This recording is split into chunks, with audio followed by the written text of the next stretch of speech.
What's up, everybody? Thralls Mellow here once again. I'm Necrotic. I'm Jammin John. And we have yet another album review, and yet another one that I was excited for because, well, another chance for me to introduce John to another band he hadn't heard.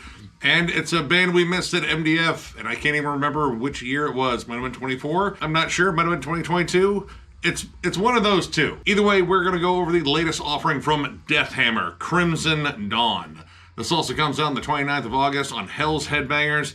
This band formed in 2005 in Norway. This is their 6th album overall. I have been into this band since Onward to the Pits. Their last one, Electric Warfare, was a favorite of mine, almost made my year-end list.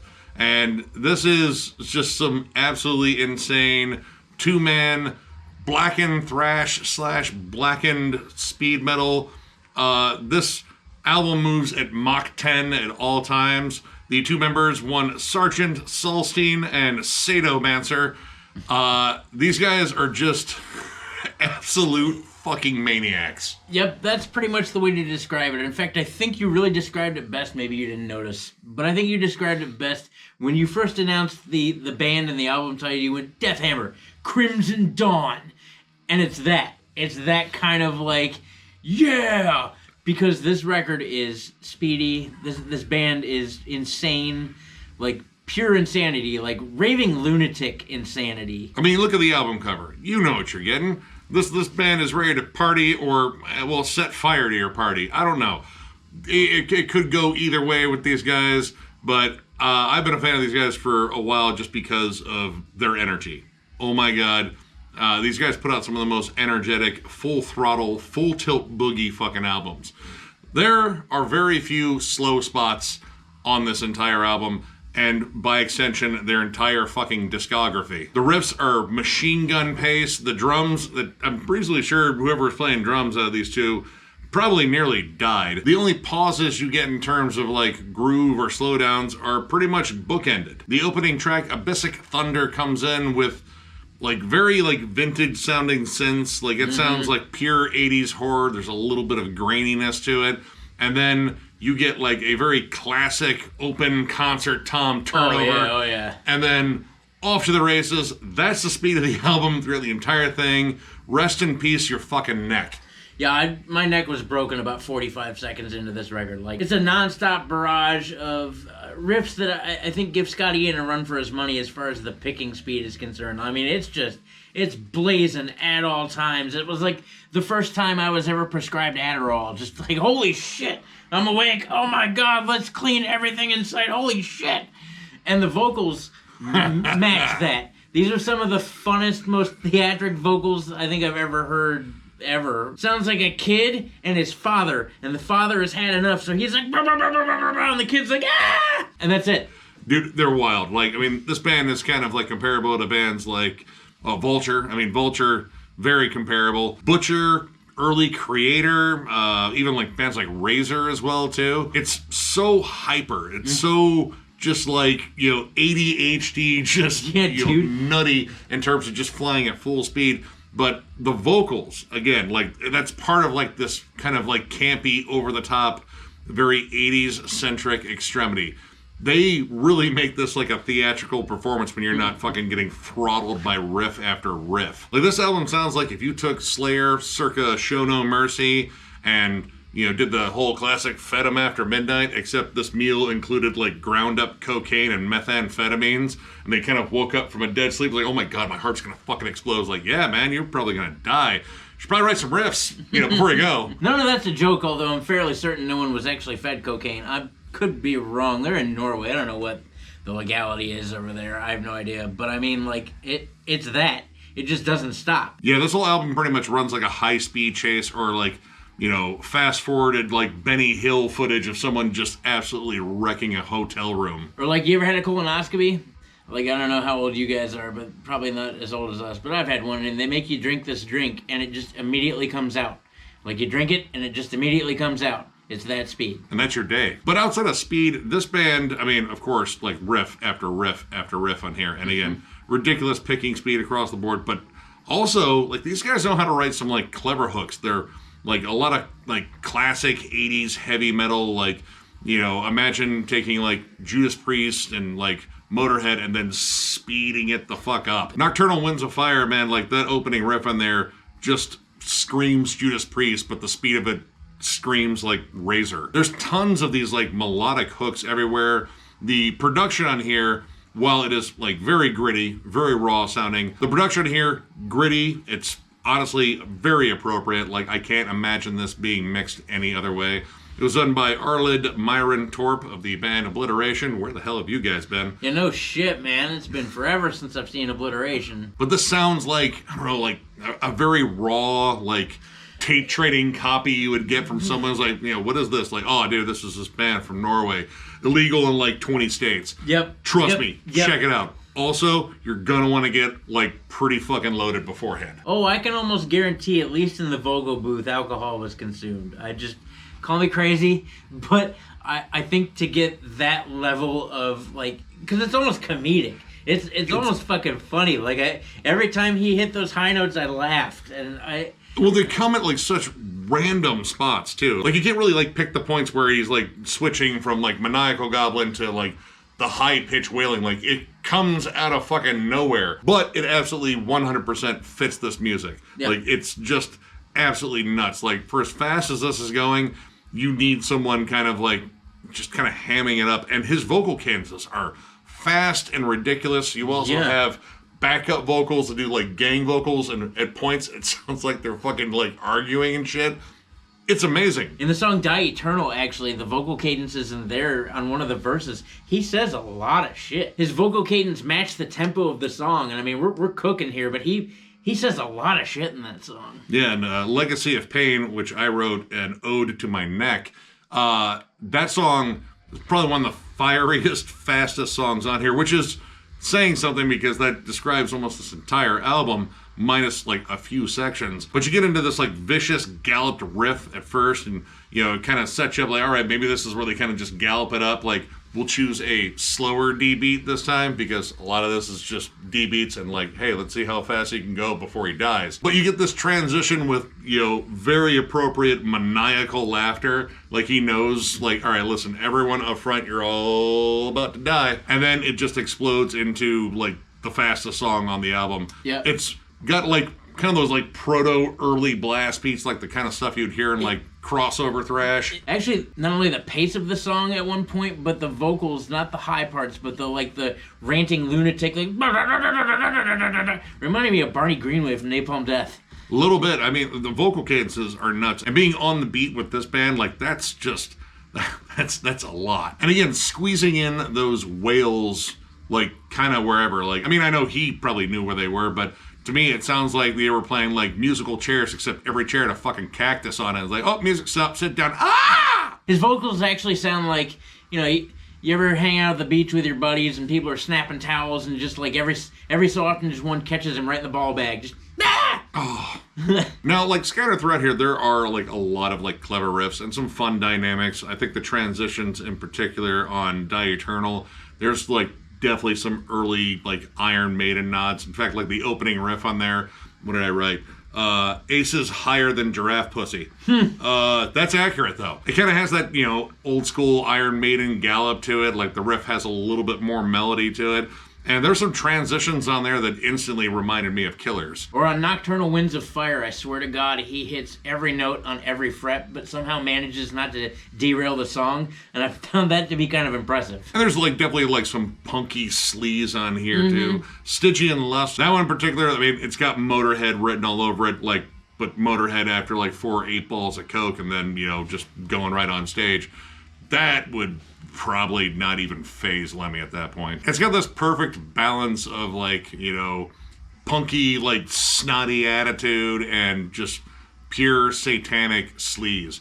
And, you know, in terms of like driving home like the Satan thing, like, I mean, a lot of it again is kind of capturing the vocals. That's like the big atmospheric hook, honestly, because outside of the start of Abyssic Thunder and, you know, some of the elements that show up on the last song, Into the Blackness of Hell, which is like a 7-minute fucking banger of a song, there's really not like a pause in the action. This would be like a compilation of just like 80s action scenes where you just skipped every bit of dialogue, not that it really mattered anyway. We didn't watch 80s action movies for the story. We watched it because we wanted to watch shit get blown up and fucking people fight each other. And of course, boobs. Ain't much changed. But the lead into the Blackness of Hell in particular, I really dug that, like, because in between the opening track and the last track, like, you're just being throttled. Track after track after track. You get, like, a little bit of breathing time in between each one. Maybe.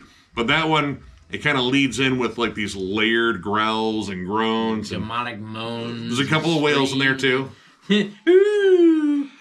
It's appropriately spooky, and then it comes in with a D-beat, pretty much ready to fucking rock. And this one is maybe slightly different in the sense that I feel like this is the one that feels a little bit evil. Like, the rest of this is a fucking satanic kegger.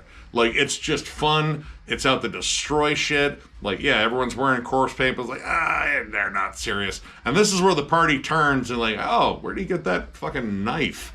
Everyone's chanting Hail Satan like they're really serious about it. Like, I don't see anyone smiling anymore. Why are they looking at me? In fact, the last 2 minutes of the song, they actually chant Hail Satan. But the other really cool thing about this is that they slow down for the first time ever, and it is pretty epic. It's pretty fucking evil. Like, that really cements the whole Hail Satan part, because they kind of get down to, like, this just doomy crawl. I mean, it's still kind of a mid-tempo rhythm for most bands, but this band really trying to hold back. It's like, I know you want to drum fast because, like, you're cocaine and booze fueled right now, but if you play this slower, it sounds more evil, and it 100% does. Like, you get a little bit of, like, Celtic frost in there. You know, that extra sizzly guitar being played slow, like just some big, heavy, open chords. There's a whole different vibe to it. It feels evil for, like, the first time on here, because the rest of the album, again, it's just fun. It's ridiculously fucking just over the top. Like, the vibe of this album is, you know, like one of those, like, legendary albums you heard about from your buddies. Like, oh yeah, man, they recorded this in 1984, and the label was just fucking scared shitless of them. So they didn't release it and buried it in a crypt. Also, you know, the band spent, like, the entire advance on, like, hookers, blow.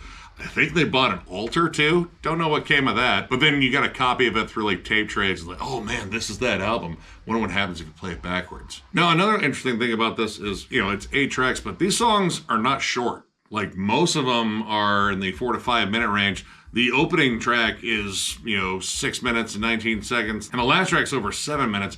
But here's the thing.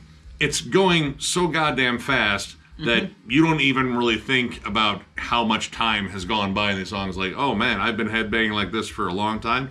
That's why I hurt. And while, like, again, there's not a tremendous amount of dynamics, like, yeah, you get, like, flexive melodies, some fun bridges, some, you know, like, shreddy, gnarly fucking leads every now and then. The whole point of this is just energy. It's raw, it's primal. If this was released in, like, you know, 1984, like I said, it would be one of the most terrifying releases of the 80s, and parents would be fucking going apeshit making sure every record store didn't carry it. Yep, this is right up my parents' alley for why I should never be allowed to listen to music. And a dickhead like me would find it. Right. It was stuff like this that they were like, hey now, there's Satan. I'd be like, nah.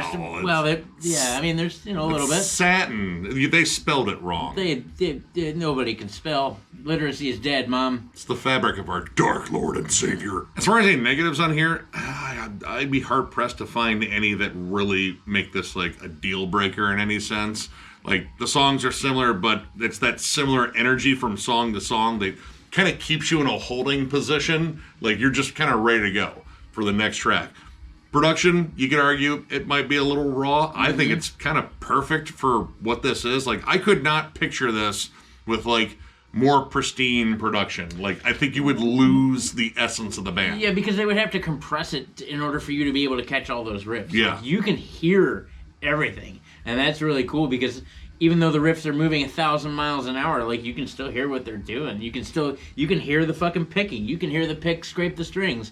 And I don't think you would have got that on modernized productions. So, I mean, I get it. Like, to me, initially, that production was kind of a turnoff. But the more I got into the record, I was like, oh, Well, that makes sense. I'm kind of glad it sounds like this, because I don't think you would capture the overall vibe of, like, the entire production otherwise. No, this is a pure throwback, and I think they executed this just amazing once again. I was a huge fan of the last one. I don't know if this one beats Electric Warfare, but it feels on par with it. And overall, I'm going to give this 4 stars. This is just fucking fun. Like, play this in your car, you're going to get a speeding ticket. Like, your foot will all of a sudden gain like 50 pounds and just slam on the accelerator, because that's what you should do listening to this. I'm not encouraging you to break the law, by the way. I'll be okay. I drive a 2005 Saturn. My car doesn't go that fast. But yeah, this is just flat out riffy fun. It's energetic. It's over the top. It screams, "I love Satan" from the top of a fucking roof and then jumps off of it into a fucking pool. Yeah, this is just ridiculous. If you love like old school, like I would say like a lot of like the early German thrash bands, like kind of when they were flirting with black metal, Creator, Destruction, Sodom, and I mean bands like Razor, Butcher, and definitely Vulture, especially in terms of the vocals. Like those two are very comparable. This is just ridiculous. Check it out. You're gonna have a good time, especially if you're already a big thrash head.